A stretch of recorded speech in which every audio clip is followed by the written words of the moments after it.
O'sha ikkinchi marta ko'rishganimizda bu analizlar men tarafimdan yozilgandi, но, к сожалению, ulgurmaganlar va yana homilador bo'lib qolganlar. Mana oxirgi hayzlari dekabrda bo'lgan ekan.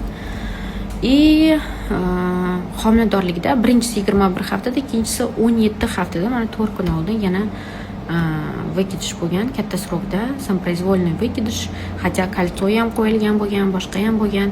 Очень обидная история. Bu yerda tshательный kontrol bo'ladi.